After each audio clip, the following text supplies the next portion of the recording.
Hello everyone, আমি সুদীপ্তা। কিছুদিন ধরে আমার শরীরটা এতটাই খারাপ, তোমাদের সাথে ঠিকঠাক ভিডিও শেয়ার করতে পারছিলাম না। তবে এবার থেকে চেষ্টা করব তোমাদের সাথে ডেলি ভিডিও শেয়ার করার। আজকে অনেকদিন পর যাব একটু কলেজে। এত সকালবেলায় ভারী খাবার খাওয়া যায় না, তার জন্য মাকে বলেছিলাম ব্রেকফাস্টে আজকে চাউমিন বানিও। খাওয়ার পর আমি আমার ব্যাগটাও গুছিয়ে নিলাম। এরপর আমি চলে গেছিলাম ফ্রেশ হতে। আর আমার আজকে আউটফিট ছিল আমার ফেভারিট একটা শর্ট কুর্তি আর তার সাথে ট্রাউজার। দেন রেডি হয়ে হালকা পাতলা স্কিন কেয়ার করে বেরিয়ে পড়বো কলেজ যাওয়ার জন্য। আমি আগে থেকেই টোটো বলে রেখেছিলাম স্টেশন অবধি দিয়ে আসার জন্য, আর দাদা আমার টাইম মতন চলে এসেছিল। তারপর স্টেশন পৌঁছেই চলে এসেছিল আমাদের ট্রেন, আর তার সাথে সাথে ট্রেনেও উঠে পড়েছি। দেন আবারও ট্রেন থেকে নেমে টোটো করে সোজা চলে গেলাম আমাদের কাটোয়া কলেজে এসে সৌমি আর জ্যোতির সাথেও দেখা হয়ে গেছে। ওরাও ওদের কাজগুলো সেরে নিচ্ছিল।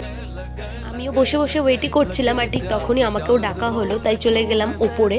দেন লাইনে দাঁড়িয়ে নিজের কাজটা কমপ্লিট করে চলে আসি আবারও নিচে। ট্রেন আসতে এখনও অনেকটা সময় ছিল, তার জন্য আমরা কলেজেই কিছুক্ষণ বসে ঠান্ডা হয়ে তারপর বেরিয়েছিলাম বাড়ি যাওয়ার উদ্দেশ্যে। কলেজে আসলে কিছু না কিছু ফাস্ট ফুড খাওয়াই হয়, কিন্তু আজকে যা গরম, তাই মনটাও চাইছিল আজকে কিছু ঠান্ডা ঠান্ডা খাই। তার জন্য দাঁড়ালাম একটা জুসের দোকানে। আমি ওখানে কোকটাই খেয়েছিলাম, বেশ ভালোই লাগছিল ঠান্ডা ঠান্ডা খেতে। তারপর আবারও হাঁটতে শুরু করলাম আর গিয়ে দাঁড়ালাম সোজাই ম্যাকরনি দোকানে। স্টেশনে ঢুকতেই সামনের গেটেই বসে থাকে জেঠুটা, আর এখান থেকে আমি কিছু না কিছু নিয়েই যাই যখনই কলেজ আসি। আর আজকে নিয়েছিলাম ম্যাকরনি। তারপর আমাদের ট্রেনও চলে আসে। দেন স্টেশনে নেমে আজকে যদি স্কুটি নিয়ে এসেছিল, তাই আর বাড়ি যাওয়ার সময় আমাদের টোটো করতে হয়নি, ওর স্কুটি করেই চলে গেছিলাম। তো চলো বাই।